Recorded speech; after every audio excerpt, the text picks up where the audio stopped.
Church emanyikiddwa nga Ebenezer Faith Ministries eri Kanyanya ey'omusumba abamu badde muyita munnamateeka Anthony Wameli eyavudde mu bulamu bw'ensi yebuvuddeko era nga abamu betwogeddeko nabo betusanze mu kifo kino okuli balirwana ne mikwano gye batubuulidde biki badde bajjukira ku mugenzi ono. Kwatagana bulungi nnyo n'abavubuka b'oku kyalo botamusuubira kubaamu be bantu babadde abeeramu.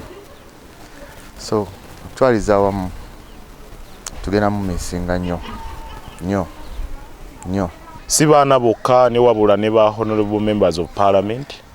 Ebizibu by'ababaka ba parliament ebibaddewo recently ebya by elections ebibadde mu kooti bamemba ba parliament bangi nnyo babawabira mu makooti neera council yoyo omu kwabo betujjukira nti company eya Wameli company advocates ebadde defendinze ba MPs bamji bulidde kubimu byabadde akola mu buweereza eri omwana wa Katonda Yesu Kristo abagamba nti obuweereza bwabadde akola bubadde bulambika nti ddala kituufu yasindikibwa Yesu oba yasindikibwa Katonda okuba nga aweereza abantu ba Katonda si mu mateeka gokka wabula ne mu ngeri ey'okubalyowa omwoyo. Kanisa ng'ekkanisa ya Ebenezer Faith Worship Center naye baataddemu kati atulekedde omulimu abali munda mu buweereza n'abalinga bali ebweru w'obuweereza naye nga babadde bali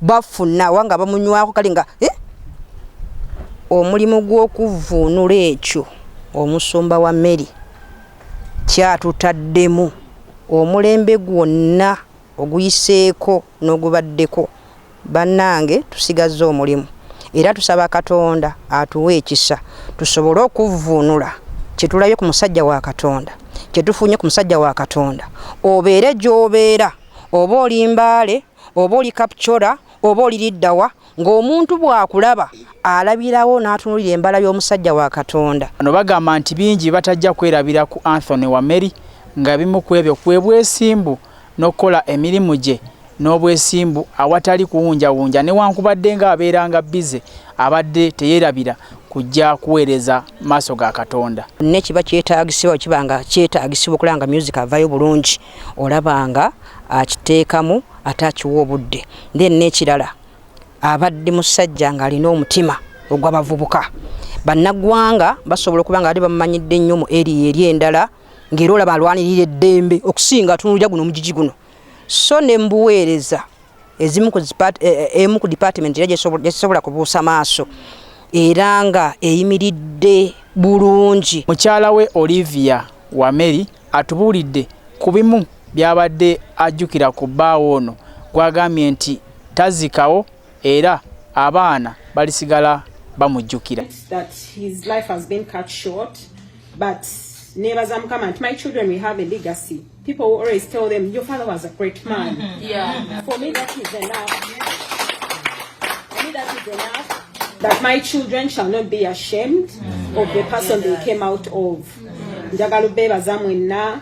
Ono agamba nti ebiseera ebimu abadde afunangamu okutya naddala emirimu gy'abadde akola egyo bannamateeka ate ng'awolereza abantu baasuubira nti bali mu buzibu naddala bali ku luvuganya gavumenti abatulugunyiziddwa n'abo abawambiddwa ng'ebiseera ebimu abadde n'okutya mu nsonga ezo. Kampala omubuuza mwami Wameli ofa ki nga bagenda mbino omulaba ali mu very dangerous things nga ngamba one thing that makes me passionate about the law is justice cause yayagalanga nnyo obwenkanya kati nze nemmanya nti ekimukola ki it was his drive ng'omukyala n'empummula. Nti olunaku olw'enkya waliwo okusaba okuteekeddwawo ku kyaki eno eya Ebenezer okujjukira ebirungi enjolo omugenzi byabadde akola era n'okumussa mu maaso ga Katonda okumusabira. Yaffe so nga bwe ŋŋambye nti omusajja Katonda awummudde naye Katonda omusajja Katonda tawummudde buli kyonna nga bwe nkyogedde nga bwe nkimenye buli kimu kisigadde kigenda. Tusobole naffe ate okumweyungako kubanga ffenna lyekkubo n'olwekyo nkowoola bannakawempe North mwenna yonna gye muli mujje tukuŋŋaane mu bungi tusabire omugenzi Anthony Wameli Mukama Katonda amulamuze ekisa. Wameli Anthony ono alijjukirwa nnyo naddala mu kulwanirira eddembe ly'obuntu era abamu batubudde nti abadde tasaba yadde omunwe gw'ennusu wabula nga kyafaako kwe kulaba ng'omuntu afuna obwenkanya n'eddembe ly'obuntu. Nze Omulangira Jjunju Moses, KTV, amalindiro.